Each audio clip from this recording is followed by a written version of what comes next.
Hello and welcome. This is Business Time, a magazine program in which we bring you major business and economic news stories making headlines in the country. My name is William Kumwembe. In the program today, we examine the existing mismatches between skills universities are offering their graduates versus what the market requires, as job situation remains a challenge in the country with high levels of unemployment. And also in the program, PPPC engages stakeholders on its drive towards ensuring that there is coordination between public and private entities towards growth and development. We have these and other stories.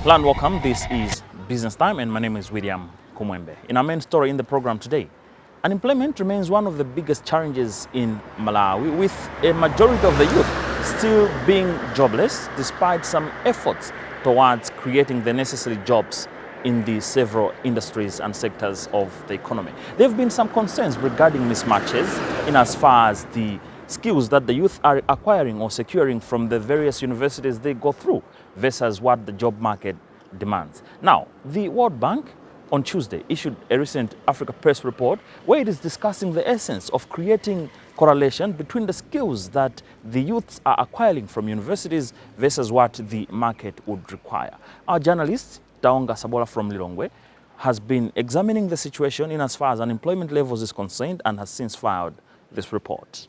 The World Bank Africa Pace report released on Tuesday says the pace of growth in Malawi and other sub-Saharan countries remains insufficient to meaningfully reduce extreme poverty to create the quantity and quality of jobs needed to meet the demand of rapidly growing labor force. The report says Africa is experiencing the world's largest and fastest demographic shift. It notes that to harness this opportunity, countries must accelerate growth that delivers high-quality jobs. World Bank Chief Economist for Africa, Andrew Dabalen, says over the next quarter century, sub-Saharan Africa working-age population will grow by more than 600 million. According to Dabalen, the challenge will be matching this growing population with better jobs, given that only 24% of the new workers today land wage-paying jobs. The World Bank Chief Economist for Africa says a structural shift towards more medium and large firms is essential to generate wage jobs at scale. But what should Malawi do to create more jobs? Veri Nyirongo is an economist based in Scotland and he explains. The World Bank Africa Pace report has reminded us what we already know, that Africa sub-Sahara, including Malawi, need to step up effort to create more jobs for its rapidly growing population. Every month, more graduates are entering the job market with full of energy and hope, but there aren't enough jobs out there. So, what must we do to create more jobs for this rapidly youthful growing population? First, we must grow the economy. To grow the economy, we must empower the private sector. This can be done by making it easy for businesses to start, to grow, and to hire. Secondly, in Malawi, almost 80% of the population are in the informal sector. We need to formalize the informal sector. By doing this, we will be able to provide access to training for the informal sector, access to credit, and more opportunities and more support from the government for this informal sector. When the informal sector is formalized, the government will be able to collect more tax. When the government is collecting more tax, it will be able to invest more in infrastructure and the much needed training. It's also important to invest more in training, including digital and other skills to align with the modern demand of the workforce. Creating jobs is not just a job for the government.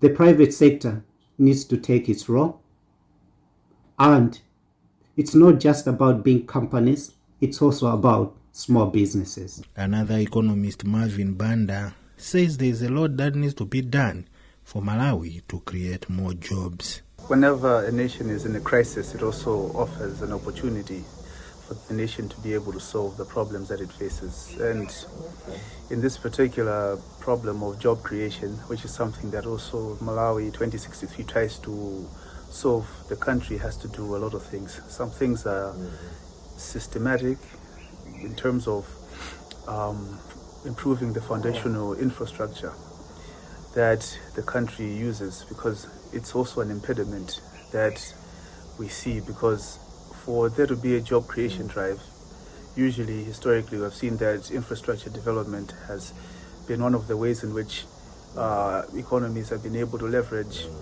development goals to be able to uplift citizens through job creation. We also need to look at leveraging the digital economy, which is something that is yet to be done on an extensive level in a country like Malawi, because jobs are going from the traditional sense to a more digital sense, because we need to look at the avenues and opportunities that the digital markets are providing.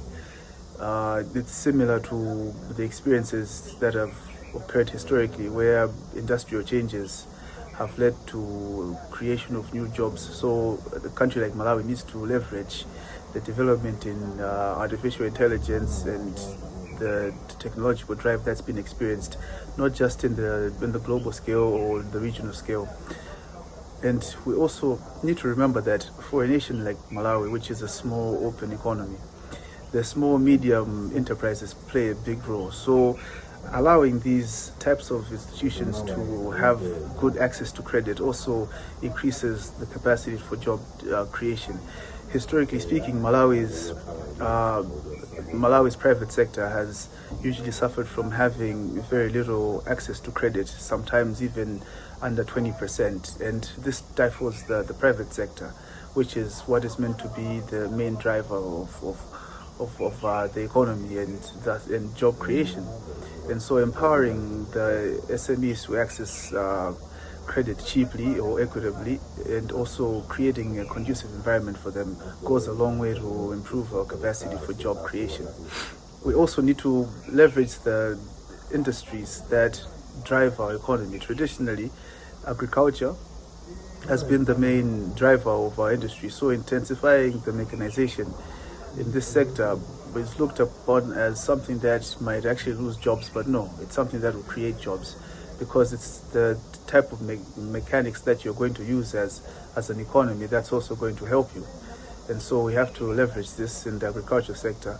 Also, we need to look at the tourism sector and the mining sector, which have potential of contributing about 10 to 11% of GDP if leveraged right. And so we have to look at these type of sectors.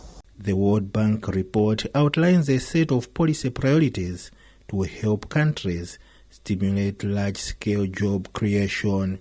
Among others, it talks of reducing the cost of doing business to enable businesses to expand and new high-growth firms to enter the market.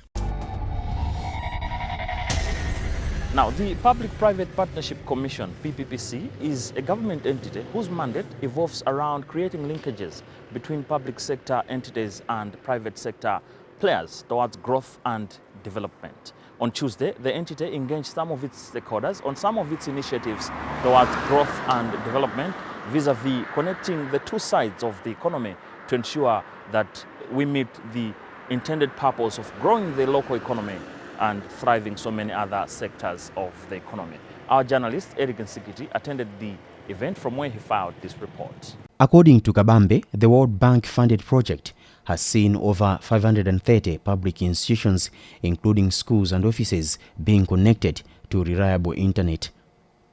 The meeting itself has brought together players in the local digital space and will inform the formulation of Malawi's Commercial Transactions Manual, which officials say is an important requirement for the implementation of every robust World Bank-sponsored project.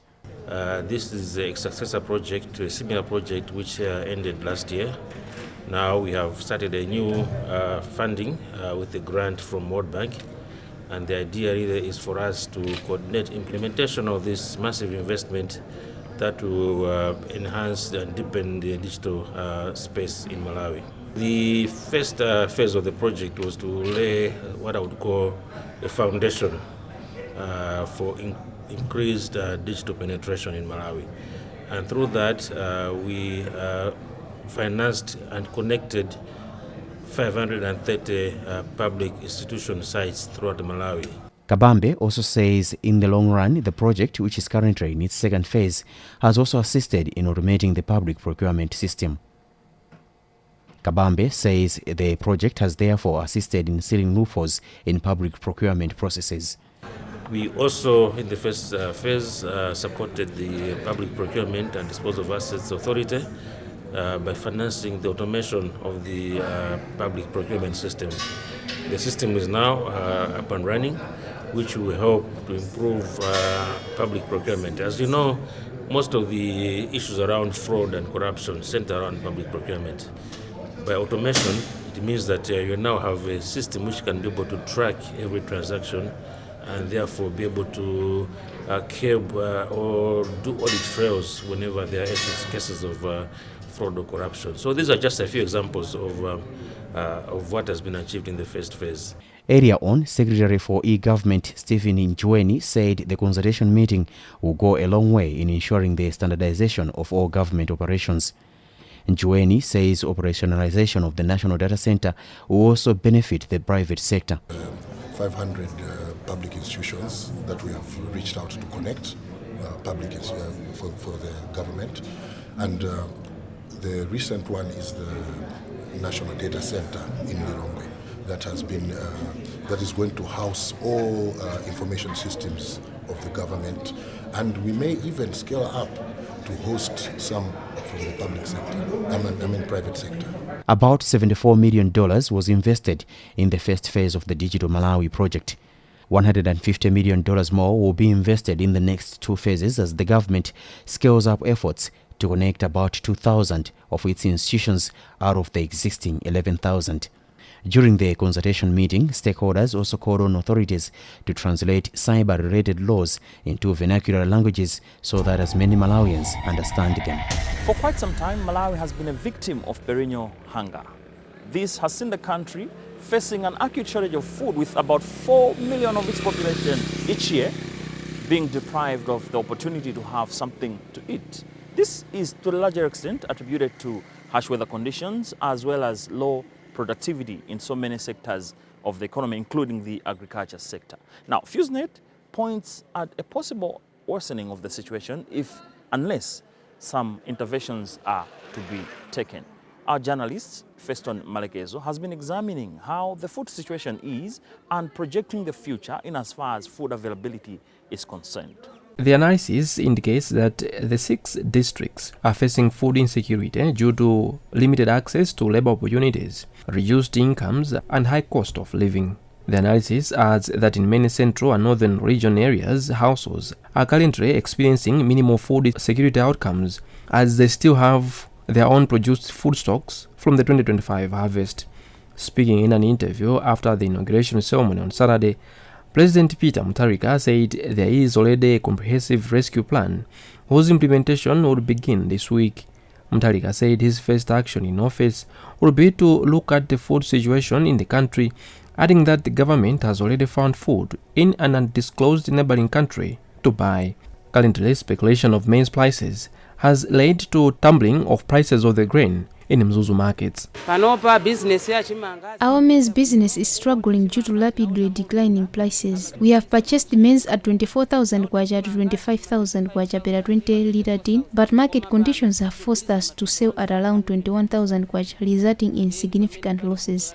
Chimanga chatidula kwambiri kuja kumuzi kuja akalima chimanga chawo ndi fertilizer odula amachaja ndi mmene iwo leba yawo amalowesera nde ifeso tikauda umene kuja nafeso timaoda kwa amene aja kubwera nawo cho chimanga chathu pano Due to escalating farm input prices, farmers sold maize to us at a premium and we passed on the cost to our customers through order-based pricing. Customers understood and accepted the prices. However, with the current drop in maize prices, customers now expect lower prices, making it challenging for us to set profitable rates without losing business. Malingana ndi mmene iwo akumverera nanga tikapanda tikagulisa kwa ndani wapeza customer yemweyo ndi amene wamva kale onena kuti chimanga chatsika. Titangovota kumene zinthu zonse zatsika. Ife ngati venda nafenso tinali mavuto panopo nafenso tikusangala chifukwa choti we have noticed that prices of goods have started to decline after the elections, which is a welcome relief. As vendors, we are happy to see people accessing food more easily. However, we are concerned that despite the drop in maize prices, some items in various shops haven't followed suit and remain pricey.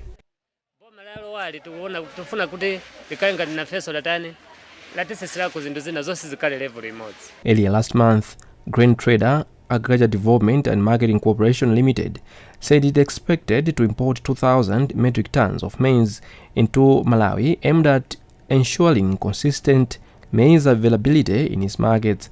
The decision to import the maize followed an assessment of stock levels, market trends, supply flows, and the impact of rising maize prices on household food security.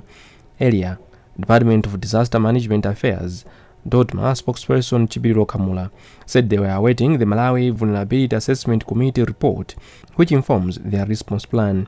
The report is yet to be released. Commenting on the issue, agriculture commentator Leonard Chimwaza said it is cause for concern that the MVAC report is not ready by now because the 2023 Disaster Risk Management Strategy gives direction on how the government and non-state actors need to prepare in cases of eventualities. The 2024-2025 MVAC report projected that over 5.7 million Malawians would face hunger due to climatic shocks that affected crop yields. Moving on with the program, the insurance industry has until 30th of April 2026 to ensure that they operate in line with the provisions of the new 2025 Insurance Act. Among other things, the Act provides for cash and carry approach to insurance services and products. This was said during the Insurance Institute of Malawi annual conference that was held at the weekend in Mangochi. Kumwembe Mangazi was there from where he filed this report. The new law, which came into force on May 1, 2025, fundamentally changes premium payment practices by making insurance policies valid only upon payment, introducing the principle of no premium, no cover. Speaking at the Insurance Institute of Malawi annual leg conference over the weekend, legal expert Patrick Mpaka said the Act addresses systemic weaknesses that exposed insurers to insolvency risk and left consumers unprotected.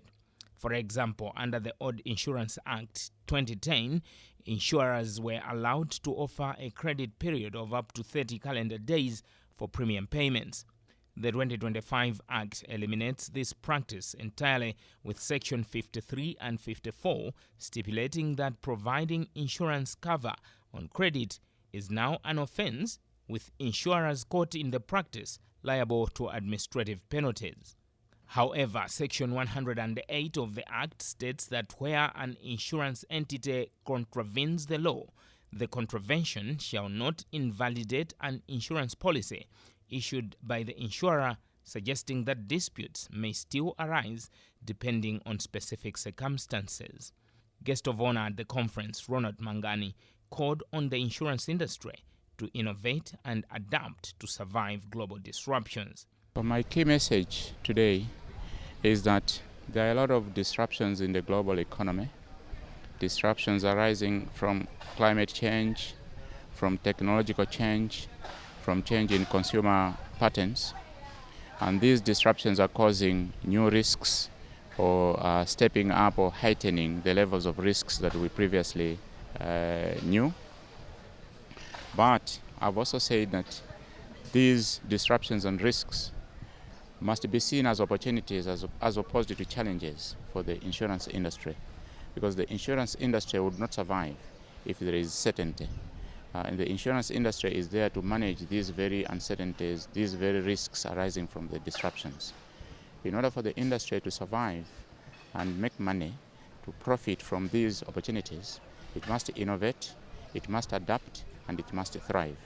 So every effort is being made to cope, but definitely a lot more can be done. We know that now they just introduced the digital motor insurance product that reflects the industry's ability to innovate, but we are hoping that more can be done moving forward in order to be able to cope with the global trends. So this is a reality, and one of the things that I mentioned in my presentation is that the industry must ride on the mobile technology advancements because mobile technology, mobile phones and related technologies have reached out to the masses more than other products, and it is possible for the industry to use those as a means of reaching out the masses as well.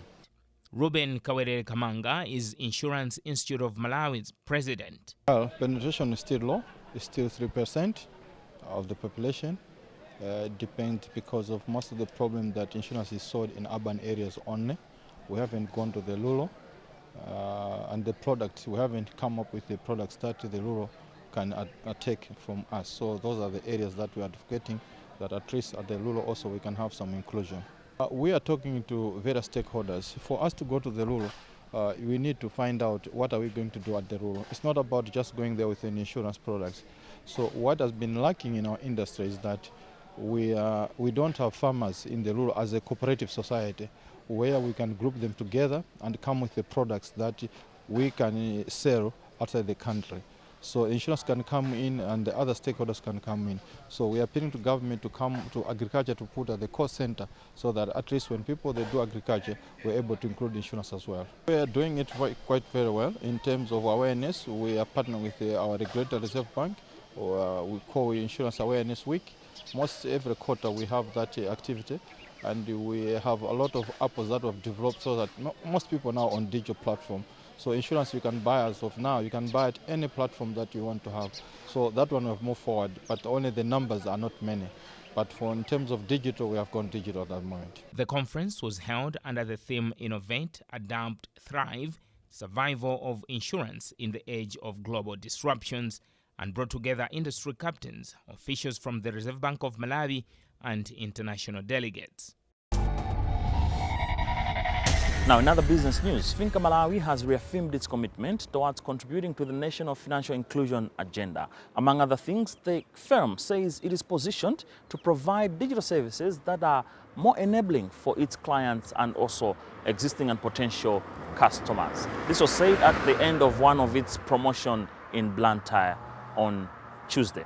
Takondwa Chira is Finca Malawi marketing manager, and she explains. So in terms of financial inclusion, as you all know that most of our customers are in the rural and the remote areas, and it is usually difficult for them to access the actual financial services like banks, and it becomes difficult for them to go and make transactions due to transport issues and long distances. So mobile banking is a perfect solution for them because they are able to access financial services even at their homes and wherever they are.